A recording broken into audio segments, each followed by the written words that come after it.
dramatic political developments have already taken place, done and delivered. We're expecting the BJP president to speak out shortly. The Prime Minister already has. It's at the bottom of your screens there, suggesting that the team will be serving Bihar and working, congratulating Nitish to return as Chief Minister. Of course, he was Chief Minister this morning, but with a different ally and a different government. The BJP, as you know, both its state president and his former leader of the opposition have both become deputy chief ministers. They've got one other cabinet portfolio. There are 3 JDU ministers who've been sworn in and 2 others, and expect that number to rise. But let's not run away from the fact of why this is happening. While a part of the conversation is about the governance of Bihar and whether Nitish could get along with Tejasvi or not, and what is corruption or not corruption, well, no big surprises that Lalu Yadav was convicted of corruption in this country. So Nitish Kumar knew who he was allying himself with. He went to them, and now 2 months before a general election, he's gone to the BJP. So what's happened?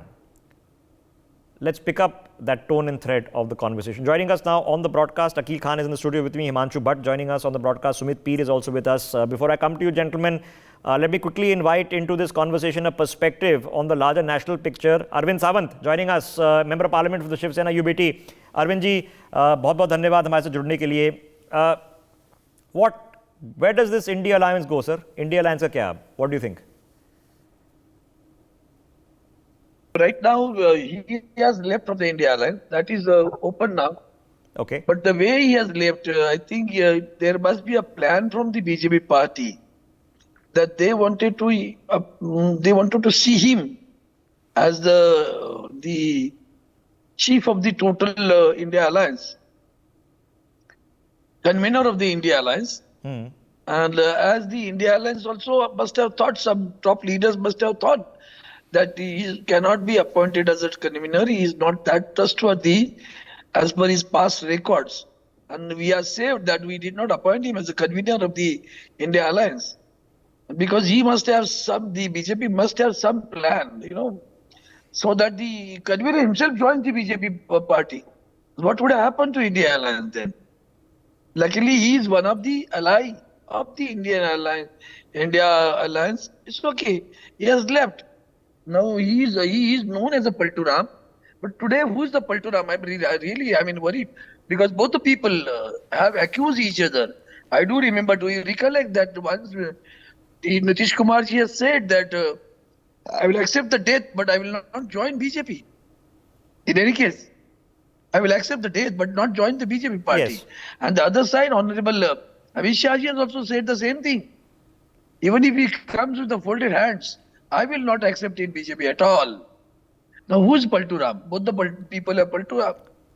Okay, Arvind ji, obviously I can't disagree with you. Okay, I can, of course, the tone and tenor you can add a few more sobriquets as you have done. But is it opportunistic flip-flopping? Absolutely it is. Let's not be naive and insult our audience intelligence by saying no, it isn't. Yes, it is opportunist flip-flopping. But if nasty things were said about by Nitish of the BJP and vice versa, well, a lot of nasty things have been said about the RJD and Tejasvi and Lalu in the past also. Let's not assume that Nitish and Lalu were great friends from decades ago. So yes, you are saying that better he go now. Had we made him convener, how bad it would have looked if the convener himself had gone. So good, he's gone now. Or if he had to go, better he go now. But what does that leave us with, sir? 2 months are left for the general elections. What is happening with the seat sharing? Will there be an agreement? Do you see something happening, or is it all going to fizzle out? The way it is being published in the channels, not the fact must remain. You must accept the fact that if you consider Bengal, Mamata Banerjee is having a majority over there. She has got a large number of MPs from West Bengal. If you consider Tamil Nadu, the DMK Stallion party is strong over there. They too have large number of, followed by Congress. You can say they are two in number. Second number low opposition party. As we are in Shiv Sena in Maharashtra, up in Punjab and Delhi. So we have to accept all these 5 states. And apart from that, we should see that the Congress must take a lenient view in these all 5 states. Other states, they are at liberty. We are not demanding in Karnataka or Telangana. So therefore, they have opportunities for that. Number is not important. What for we have come? The principle should not be forgotten. So what is the principle? What for we have come? To protect the constitution of the India, to protect the democracy of the India. By joining, ask Mr. Nitish Kumar, the way he has accused BJP that they are every day strangulating the constitution of India, today he is joining with them. Ask him what has happened to that. Okay. Whether the BJP has changed, are they honoring the constitution? If they honor, they could have conducted the elections. You won't believe the local body elections are not being conducted in Maharashtra. Do you know it? That shows, they don't believe in the democracy. And the Nitish Kumar, past history is like that only. We can't expect what he wanted. Now I do remember was the then minister in 1978 of Bihar, and he announced the 26% reservation for the all those who have been those who did not get the the benefit of the backward class or poor category. They were given the reservation to the tune of 26%. And when the Karpuri Thakur announced this reservation, the Jansangh, that time BJP was not there. Jansangh party, the way they gave the naras that time, the worst of that kind of year. They said from where this 26% of reservations come? It has come from the mother of Karpuri Thakur. Is it the way? The way Jansangh has criticized Karpuri Thakur, you can very well check up. Okay. I find out the archives, you will find it. Okay. So all those who were prevented from getting the benefit of their poverty, their class, their caste, were given the benefit by the Karpuri Thakur. Today you are honoring him in Bharat Ratna. Okay. The same Jansangha. Okay. Arvindji, I appreciate there are a whole host of issues that you need to address and want to address, and fair enough. We're in political season, so I've given you a chance to just espouse some of them. And you mentioned the issue of the Bharat Ratna and of course past quotas and reservations. But Nitish Kumar has come out and said that he was the only one working on putting together this Indie alliance. How would you respond? Why we should respond to him? We are not going to be, as far as Maharashtra is concerned, Nitish Kumar has no stand in Maharashtra. He is the only regional party confined to that Bihar only. Now it is the regional, all these regional party, they are based on caste. We are not based on caste. We are based on virtues and thoughts. They are not based on, the casteism is there. We do not believe in casteism. We don't believe in casteism. Look at the BJP, those who are so against BJP, Nitish Kumar, who criticize vehemently, very strongly, very, you can say in a different manner on BJP. BJP accept them. But the Hindutva party like Shiv Sena, they don't accept. That's the difference. That's the party with difference. We just accept it. Okay. Sake of power. All right. They can Okay. join Arvindji, just hang on a second with me. Nitish stab Kumar is speaking out for the first time. Let's quickly listen in and let me come back to you. Let's quickly listen in. हो गया और अब सब दिन के लिए हम लोग एक ही साथ रहेंगे जो शुरू से थे और आज कुछ लोगों का हो गया यानी हमारे अलावे 8 लोगों का हो गया है वो तो अब बाकी जो बचेंगे उसको बहुत जल्दी और काफी लोगों का हो जाएगा लेकिन आज जितने लोगों का किया गया है तो आज तो आप सब जानते ही हैं तीनों पार्टी का और एक इंडिपेंडेंट लड़के का किया जा चुका है तो अभी 2 चीज हम बता देना चाहते हैं का और दूसरा विजय कुमार सिन्हा जी का ये दोनों को हम उप मुख्यमंत्री के रूप में मान्यता देते ये दोनों मैं मुख्यमंत्री हूं और मेरे बाद 2 मुख्यमंत्री रहेंगे एक सम्राट चौधरी जी और एक विजय कुमार सिन्हा, ये दोनों उप मुख्यमंत्री रहेंगे। हमने यहाँ दे दिया है, आज आपको इसकी घोषणा भी हम स्पीकर पर डिस्कशन तेजस्वी कह रहे हैं कि 2024 तक जदयू खत्म हो जाएगी। अभी इस सबके बाद में बताएंगे। तेजस्वी कह रहे हैं कि 2024 बिहार के हित में और पूरे इलाके के और बिहार के विकास के लिए हम काम करते हैं। इसी काम को आगे बढ़ाएंगे, तो इसी में हम अपना लगे रहेंगे और बाकी सब कुछ नहीं। आप मालूम है ना भाई कि हम अलग हो गए थे, हम यहाँ हैं भाई, सबको एकजुट करके चाह रहे थे कि तेजी से तो सब कुछ कर नहीं रहा था, तो बेकारे हो ही गया ना। कि वही लोग ज्यादा चाह रहा था, बड़ा खुशी प्रकट करता था। A procedural conversation by Nitish Kumar, not only saying, what do we need to hear from Nitish Kumar? The point of information which is valuable right now would be what the deal is. Okay, so the situation, how it stood, and where it boils down to this time around. When it came to the BJP forming a government with Nitish Kumar, with him at the helm. This is done.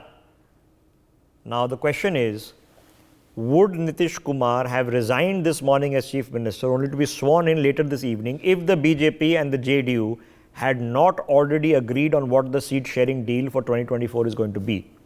We have to draw the assumption, no. That means they have already concluded that conversation along with Chirag Paswan and any others, which means that the JDU knows exactly the number of seats, probably which ones they will be contesting, and the BJP will be contesting. Last time, the LJP, JDU and RJD swept Bihar as the NDA. They took all the seats. Okay? They are of course hoping that they are going to repeat the same. Nitish Kumar is going to be hoping that he wins or his party wins every seat that they contest in the Lok Sabha. But the BJP doesn't win every seat that they contest in the Lok Sabha, and they need him more, and therefore he retains relevance in politics. If the BJP doesn't need him because they've got 300 plus seats, then he is in and around at the pleasure of the Bharatiya Janata Party. And who knows what happens 2 months later. If you can flip-flop, you can keep on flipping flop. But for now, there has been a confluence of interests, and I frankly think Nitish has seen the writing on the wall with Lalan Singh's episode last month. Okay, so let's open up this conversation a bit further to get a bit of perspective. As I mentioned, Akhil Khan, Himanshu Bhatt, Sumit Peer on the broadcast with me. Sumit, so let's not insult the intelligence of our viewers and with the spiel that this is for the benefit of the people of Bihar, and Lalu and Tejasvi were corrupt people and they were very mean and very rude and very interfering. We knew all these things. Okay, Nitish Kumar knew all these things last year. He's been a political opponent for Lalu Yadav his entire adult life. Correct. So this is opportunism. Okay, it's as crass as it gets. It makes sense for Nitish to do it. Why does it make sense for the BJP? Why would they want him around? You see, Rishabh, if you look at it, it is what we call in Hindi majburi hai. You know, after Prashant Kishore declared that in the current alliance, Nitish Kumar is only going to get 5 seats, he laughed away at it. But when Congress, when Lalu Prasad Yadav, when Akhilesh Yadav decided to boycott the Ram Mandir, the kind of groundswell that is on the Ram Mandir, these parties are seen now anti-Hindu, anti-Ram and anti-Sanatan Dharma.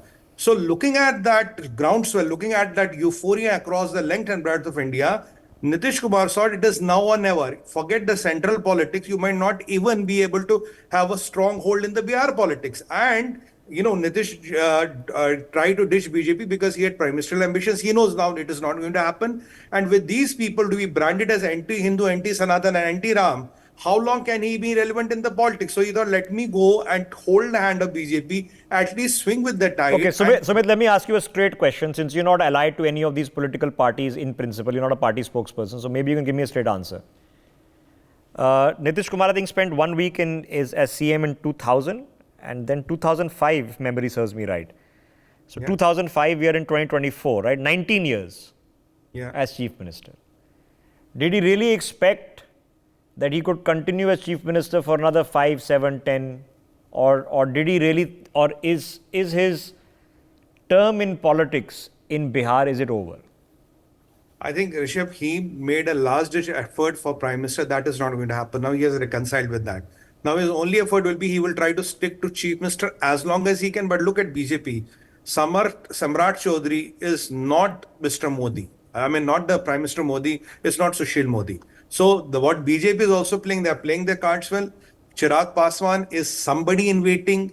And now Chirag Paswan's uncle is a player. Jitendra Ram Manji is a player. You will see after the national elections, again the samikaran or the equation might change because Nitish Kumar cannot be the CM till eternity. So he has to realize it. Another 2-3 few months is a bonus. Okay, so Sumit, okay. So in the best case scenario, as I just mentioned with Nitish Kumar, the best case scenario for him right now is what he was hoping that he would become the prime ministerial face of the opposition alliance, and that would give him an opportunity outside the state of Bihar to continue relevance in politics. That's out of the window. Now, his best case scenario, if you're Nitish Kumar or his closest confidant and advisor, you're hoping you get 10, 11 seats, you win. The BJP doesn't win 272, they win 240. Then you are gold. You're sorted for the next 5 years. That's his best case scenario. But if the BJP simply repeats his performance, Sumit, and does 300 seats again, and it could, we don't know, but it could, then what's it for Nitish Kumar? Nitish Kumar, I mean, game's over then, no? See, Rishabh, at the center or at a parliamentary elections, the game is over even today. His only reason of joining India Alliance is that can he be the prime minister? And he tried to do this caste census, but amidst the that caste census plank, they lost all the 3-4 state elections. So that plank is over. Now his best bet is can he be relevant in the politics as such or not? Even if you look at the numbers, he will be still relevant in the Bihar politics for another few years or another few months. That is his best bet what he can do. But if he goes with Lalu, then the problem is he has to make Tejaswi the chief minister. And if he makes Tejaswi the chief minister, then whatever goodwill is left, that is depleted. It is better to be on the winning side. It is better to be with Prime Minister Modi. It is better to be where the sun is rising. That is a simple mathematics. The other gamble did not work. So it's a compulsion today. And after Ram Mandir, the national euphoria, that is our tsunami of Bhagwan Sri Ram that is there, they cannot hold it. And anybody and everybody, Rishabh, who has not gone there will pay a big political price. And I won't be surprised if sometimes you will see Uddhav Bhau also lining up to join. Okay, I don't know. It's a prediction is a difficult business. Okay, but in what Sumit is saying, that if Nitish Kumar had national ambitions, which means he cannot no longer be chief minister, who replaces him? He, in an ideal world, would want a loyalist in the JDU to replace him. Okay, but that's not going to happen. So obviously, Tejaswi replaces you. So you are out at the state, not really sure where you're going at the center. So you hedged your bets, extended the throw of the die to 2 months later. And yes, in politics, it's unpredictable. So you don't know. The numbers matter at the end, not at the beginning. So who knows what happens to Nitish Kumar? But it's not looking good for Nitish Kumar, okay? But the question then remains is, why would the BJP find the confluence of interest to bring him along for the ride? And mathematics is the answer to that. Himanshu Bhatt, let me ask you then, why does the BJP still feel that it requires Nitish Kumar for another 2-3 months at least? Why not Chirag? Why not Manji? Why not their own people? When you have Chirag, when you have Manji, when you have our own people, and if someone additional comes in, what's wrong in it? That's the way probably BJP is looking at it. And do not forget the fact of mathematics that last time out of 40, they had 139, but for Kishanganj. And they would, anything less than that, in this swell of Ramlalla, as Sumitra very rightly put out, I also said that before in the afternoon telecast, that anything less than 39 is going to be considered as a defeat for BJP. And as far as BJP is concerned, I would always say, such paltus are better, आपके बाजू में बैठे better है. आपके against नहीं होने चाहिए. Because they might do so many things. Another thing which I'm saying, which is very, very relevant in today's politics is, Nitish Kumar's time is almost up. You were asking about so many things that what will happen. See, these are the laws of probabilities. at times. You have to look at the laws of probabilities, and in that, hedging your bets is something what Nitish Kumar has done. But when his present 10 or 11 MPs are on the verge of switching his party and going to BJP, what will the man do? That is where the whole question comes in. Okay. And that was the So compulsion. Himanshu ji, then you and I can't have privy information to say for sure, but can we reasonably speculate that last month the entire episode with Lalan Singh was not an innocent inconvenience? That Nitish Kumar saw the writing on the wall, that 2 weeks later I'll be the next Uddhav Thackeray, that all my own people will have left me and I'll be left with a stump party. So may as well, if you can't beat them, join them, go along with them. You remember the Jitendra Manjit tweet? Ab to khela hoga in Bihar. And that is what is exactly, Nitish Kumar is a seasoned politician. And don't forget, he is a real survivor. If you can call anyone the survivor of Indian politics, Bharatiya Rajkaran, that is Nitish Kumar. Okay, all right. Because it's not easy to be 9-time chief minister, yeah? Flip-flopping. Okay, not 9 times. He's been taken oath as 9 times. Yes, it's 9 not a times. record to be proud of that I've taken oath as 9 times, of course, but he has served as chief minister for 19 years. 19 and years. that is not a joke for sure, Yes. for anyone, whether you like them or dislike them or support them or don't support them. Akhil Khan, so here it's done. Now, I'm going to put all the pretexts away. The pretexts are, Nahi ji, Tejasvi was corrupt, he was interfering, this is for the better of Bihar, betterment. I mean, those are all political pretexts. There are 2 months later, there are elections that are going to be taking place. Why would Nitish Kumar's JDU still be a major factor, that they would be winning seats, if we are saying he himself is irrelevant in politics? Rishabh, I would like to say, first of all this movie started, this movie of BJP started in June 23. When the ED, the enforcing dictatorship on the democracy of India by our Prime Minister and his Chanakya, Mr. Amit Shah, it was started, I think, because when Mr. Nitish Kumar started this alliance, he is the origin of this alliance, India Gathbandhan. So the Chanakya started thinking, okay, this is going to be a big blow to BJP in the next coming election in 2024. So they started using their weapon, that is ED, against Nitish Kumar and his company. And they started doing all these kinds of raids to those who were financing JDU. If your assumption is that because of the enforcement directorate, Nitish Kumar has joined the NDA, yes, then I'm assuming by that logic, Mamata Banerjee, Arvind Kejriwal are all about to join the NDA. They did not join because, you see, it depends on, in Delhi, Arvind Kejriwal has full power. There is no alliance, then nothing. And everybody but if you are saying then either Nitish Kumar is a very weak person, okay, if that is the cause. Not a weak. So are we calling him a wimp? That listen, because if you are saying the ED is being misused, and you're free to say that, but the maximum amount of raids that are, look what's happened to Mamata Banerjee, half of the Delhi's former cabinet is in custody right now.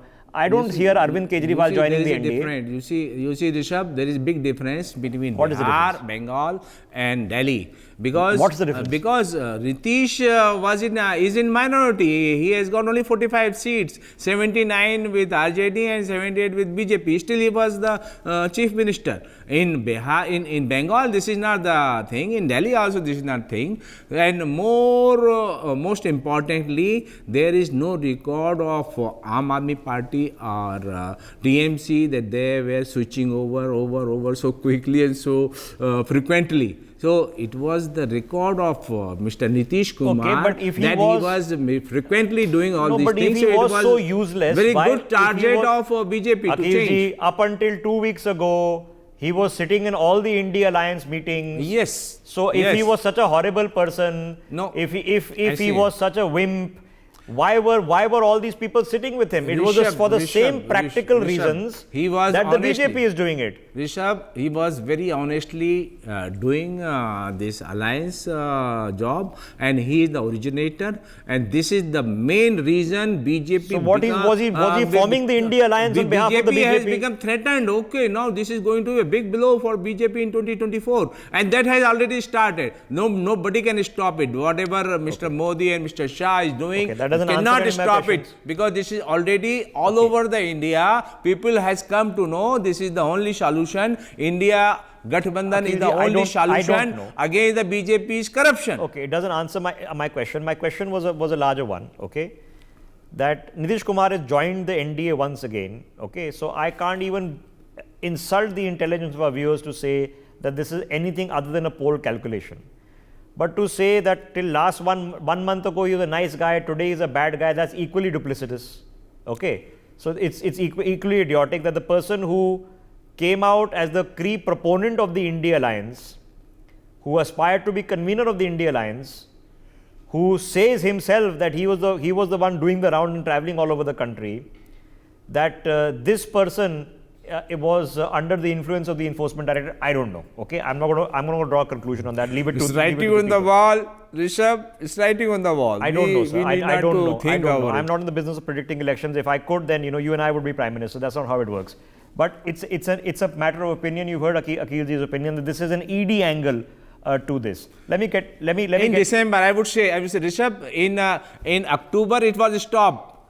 June started, October it was stopped because there was something they were trying to pursue Nitish that okay, if you will not do, you are going to get this all kind of this thing, whatever ED can do, and what they have done in Delhi also. Right. So there was a threat, who are watching a big threat. But when they started seeing that okay, they are inclining now let us not BJP, for a minute assume. Let us not for a minute assume that all kinds of politics is not done by hook or crook. It is done. Okay, threats come in, cases get settled, deals happen.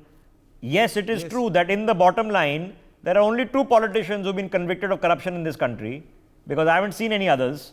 One is Lalu Prasad Yadav, whose son aspires to be Chief Minister of Bihar, and who was in alliance, sitting in the India Alliance meetings with other members of the Indian Alliance who have built their entire careers fighting against corruption. Okay, sitting with this only one politician who's ever been convicted and disbarred from conducting politics. Okay, Lalu Yadav. So are you trying to say that Lalu Yadav has less cases or less problems with enforcement agencies than Nitish Kumar? This is the tragedy of our India. You see, you can see, and everybody knows that there are so many people who are corrupt, and this judgment, this justice were influenced and then controlled by the ruling party. They have changed their decision so many times. Even Supreme Court. You see, Lalu Yadav, there are, you see, in our political, entire world you will see, you cannot escape from any sort of problems, smaller problem you will have, but the big shots are just roaming around. Corrupt? They are not having any, they are not getting any kind of punishment. If somebody is convicted of murder, I call him a murderer. No, until then he is an alleged murderer. So can I call Lalu Yadav a corrupt politician?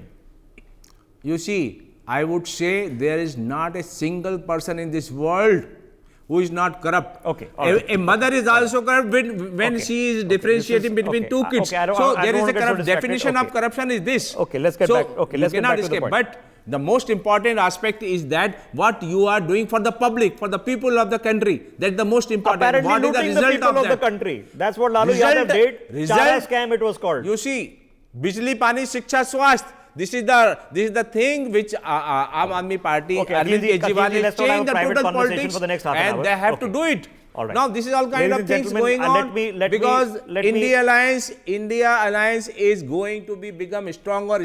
I don't know. Going to give them they might not. I don't know. BJP. Okay, I don't know. There will be a test of the wisdom of the crowd, not the wisdom of Rishabh and Akhilji. The test of the wisdom of the crowd happens in 2 months. I don't know. I'm not assuming to know. I'm saying straightforward that a decision like this 2 months before an election, as much as people will sell it that it's for the benefit of the people of Bihar, it may be, may not be, but right now it's about the elections. Nitish wouldn't have done it if he and the BJP don't have a seat sharing deal that includes Chirag Paswan. We don't know what the deal is. We'll soon know. I'm assuming Chirag Paswan gets 3 and they take about 50-50, so 18-19 divided amongst 18-19 for the BJP, 16-17 for the JDU. That's probably is going to be. The question is, can they repeat 39 out of 40 as Himanshu Bhatt was saying? That's the only computation that matters. The BJP feels it can, which is why they've done it. And Nitish has had to do it because he's out of options. This is the premise of what is happening. Okay. Now let's take it from a different perspective. Himanshu ji, let us take it from the perspective of Tejasvi, who, to give him credit, helped the party recover in the last assembly election. We had all written him off that a father who's just been barred from elections and jailed for corruption, no way can the son return. But he came up with an employment plank and he became, albeit only by a single number, but the largest party in the state. What does Tejasvi do now, or what does Lalu do now? Bide their time. Bide their time. They are shrewd politicians. Let's not take it away from them. Lalu Prasad Yadav, despite of everything, was a shrewd politician. He's also a survivor. And Tejasvi has proved in few years, when he's come to limelight, that they will have to bide time. They will No, when you say bide time, what do you mean? Because the Congress is not a large player in Bihar anymore. They only have, I think, 18-19 seats in the assembly 18-19 and seats nothing else, okay, at the Lok Sabha level. Yeah. So the question then is, Himanshu ji, can the RJD, and Lalu is definitely back, he's been sitting in all the India Alliance meetings, Tejasvi, can the Lalu Yadav clan defeat the united BJP and JDU and deny them 39 Lok Sabha seats? I don't think so. I don't think so. Because basically, once JDU is out of there, what happens is Lalu is left with communists on one side and Congress on the other side. And in entire Bihar, but for a few seats, which are minority dominated, or the second biggest majority dominated seats, Congress has their say nowhere. People do not believe in them. RJD has its own base, yes, no doubts about it. But then how much of it will last in this Sanatan Leher of Ramlalla remains to be seen. And one has to wait, because what we see is the expectation of BJP itself, when it was 1 lakh per day after 22nd, has crossed all proportions. It's about 4 to 5 lakhs every day people are going. And Bihar is absolutely no exception to that. So they did that caste surveys and all that. This many Kurmis and this many Yadavs and this many that. But then ultimately everyone is a Sanatani. Okay, all right, okay, but let's do the mathematics. Sumit, let's come and do the mathematics. 38%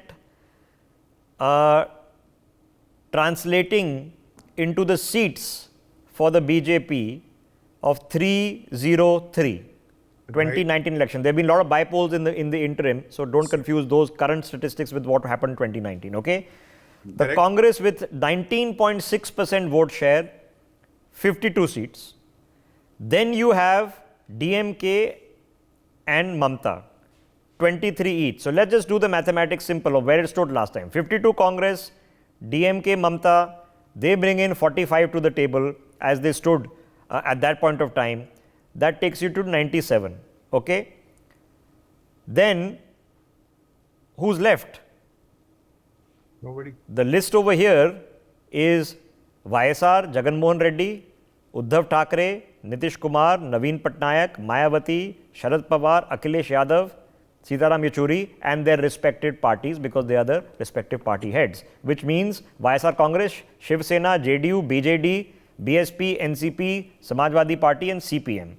Now, I don't know what the CPM does. It got 3 seats last time around. I don't know what Mayawati does. Did surprisingly well last time around with less than 2% of the vote, got 10 seats. NCP holding 5 seats last time around. Okay, I don't know what happens this time around. Akhilesh had 5 seats last time around.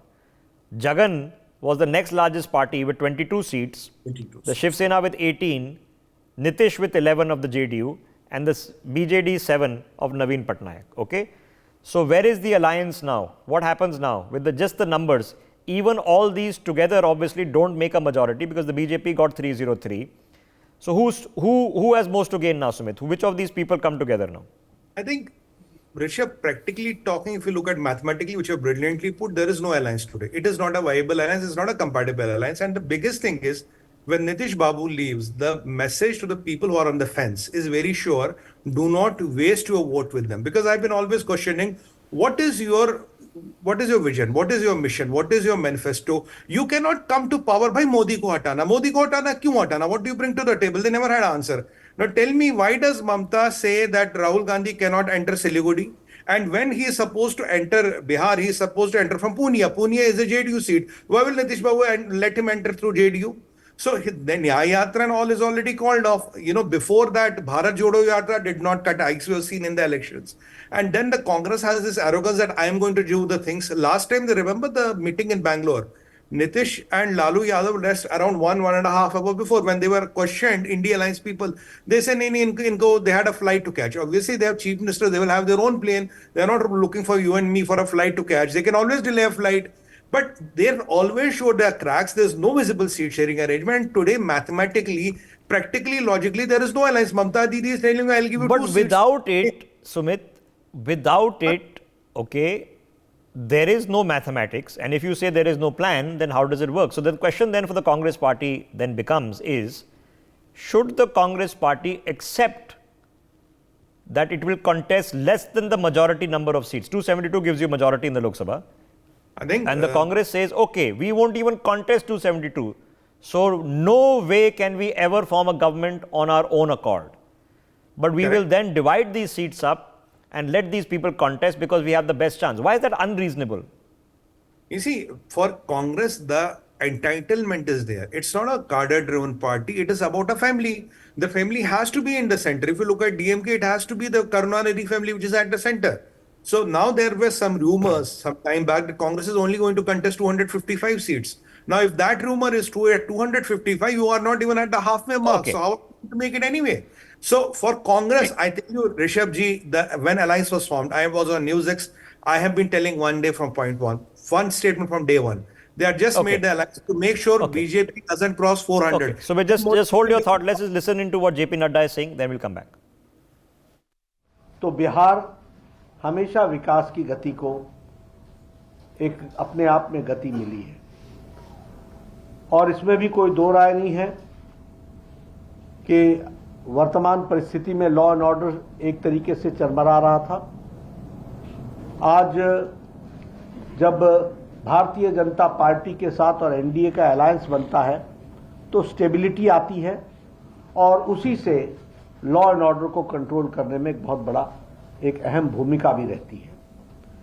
प्रधानमंत्री मोदी जी के नेतृत्व में अब ये double engine की सरकार में उन्होंने जो निश्चय लिया है उसके बहुत ही अच्छे प्रमाण और अच्छे प्रभाव बिहार के दृष्टि से होगा, ऐसा हमारा विश्वास है। साथ ही साथ प्रधानमंत्री मोदी जी के नेतृत्व में आने वाले समय में बिहार लोकसभा में स्वीप करेगा और एनडीए स्वीप करेगा और विधानसभा के चुनाव में भी एनडीए की सरकार बनना निश्चित रहेगा, ये हम महसूस करते हैं। जहां तक इंडिया अलायंस का सवाल है, हम पहले भी मानते थे कि यह अनहोली अलायंस, यह अनसाइंटिफिक अलायंस, ये अलायंस चलने वाला नहीं है और ये जो पहले भारत जोड़ो यात्रा थी जो अपने आप में एक तरीके से बेनतीजे समाप्त हुई और ये जो अभी इनकी अन्याय यात्रा और भारत तोड़ो यात्रा है और ये जो इंडिया अलायंस है, ये कंसेप्चुअली फेल कर चुका है। बंगाल में इसको ममता जी ने अच्छा पलीता लगाया, पंजाब में जो हो रहा है वो हम सब देख रहे हैं और बिहार में जो हुआ है वो स्पष्ट रूप से बताता है कि इंडिया अलायंस, जो ये अलायंस था, वो कॉन्सेप्ट वाइज भी और धरती पर उतरने से पहले ही यह बिफर गया है और बिखर गया है। और यहां यह भी मैं कहना चाहता हूं कि ये इंडिया अलायंस कोई और अलायंस नहीं था। ये अलायंस परिवार बचाओ अलायंस था। ये अलायंस प्रॉपर्टी बचाओ अलायंस है। ये अलायंस जिन लोगों ने भ्रष्टाचार किया है उनका जमावड़ा है, और ये अलायंस तुष्टीकरण को बढ़ावा देने वाला अलायंस है। और आज भारत की जनता प्रधानमंत्री मोदी जी के नेतृत्व में ज्ञान की ओर आगे बढ़ रही है। गरीब कल्याण, युवाओं का उत्थान, अन्नदाता के साथ आगे बढ़ने का निश्चय और नारी शक्ति को सशक्त करना, इसके तरफ मोदी जी के नेतृत्व में देश आगे बढ़ रहा है। इसलिए इंडिया अलायंस का जो हुआ है वो आप सबके सामने है। मुझे पूरा विश्वास है कि बिहार में ये जो सरकार एनडीए की बनी है नीतीश जी के नेतृत्व में, इसमें स्टेबिलिटी आएगी। इसके कारण विकास को नई गति मिलेगी। डबल इंजन की सरकार पूरी ताकत से बिहार को आगे बढ़ाने में सक्षम रहेगी और एक लंबी छलांग लगाने की तैयारी है।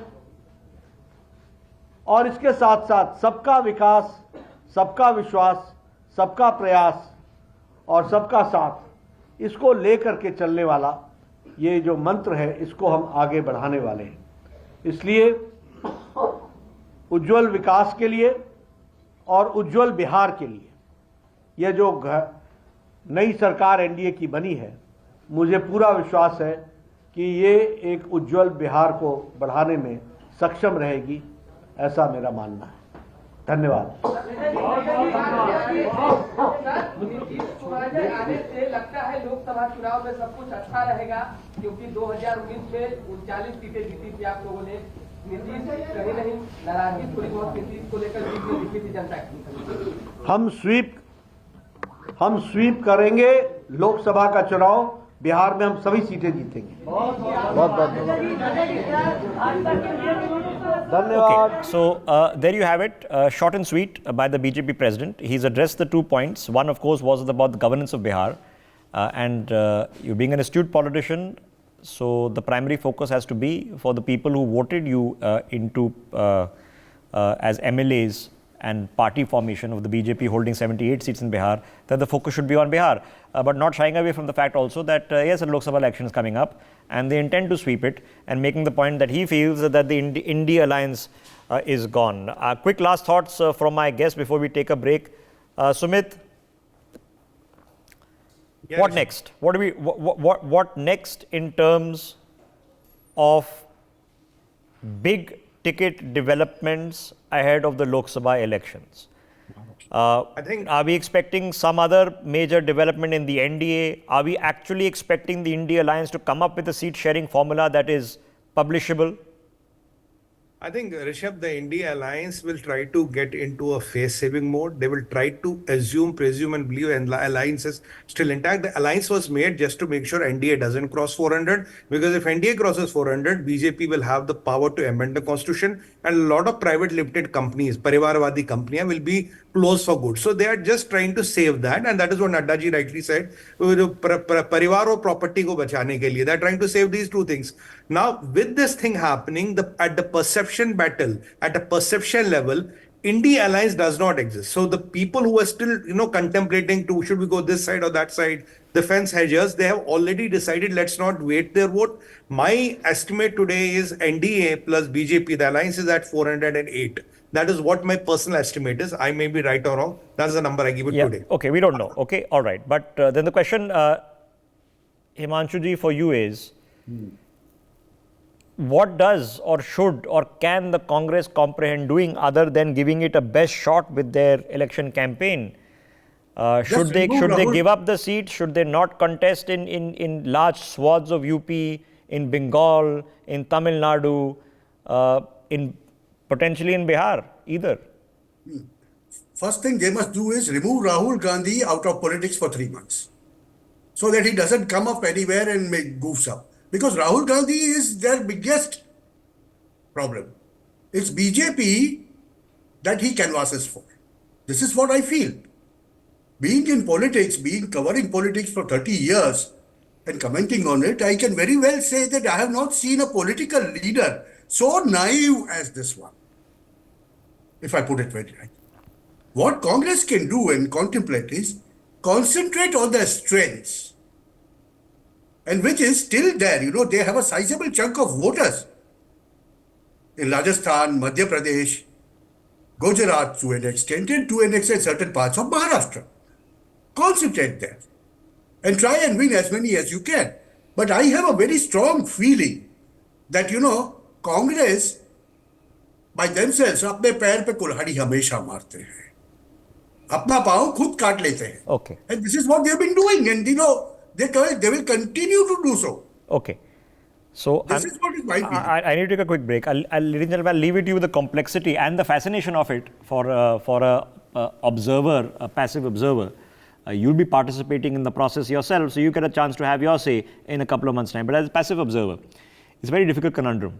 Okay, it's a difficult conundrum for the BJP also. Do you want to go it alone and thereby expand your own footprint, or do you want to then give a few to the allies, okay, and expand the alliance footprint at the cost of your own? The same conundrum, but in a very extreme sense, because BJP has been in winning ways and Congress has been in losing ways, is for the Congress. Should they just go at it, contest 400 plus seats, okay, and then leave it to the best possible campaign and then to the wisdom of the voter? Or should they try to say that, hang on, if we contest in Bengal and other places, in Tamil Nadu, in Andhra, that we, the TMC, all of us will undercut each other's votes and that's advantage BJP? Or is it a reality check that people who want in regional places like Bengal and Tamil Nadu and other places, who want to vote for a regional party for the assembly, but might want to vote for a national party, won't get the opportunity to vote for the Congress because the Congress is not in the field, only the regional alliance partner is. Okay? It's a very difficult conundrum, and it all hedges on the arc of history in Indian politics, which I can't predict where it's going, but I can tell you that there seems to be a shift. We have gone through an era of single party rule into an era of coalition politics.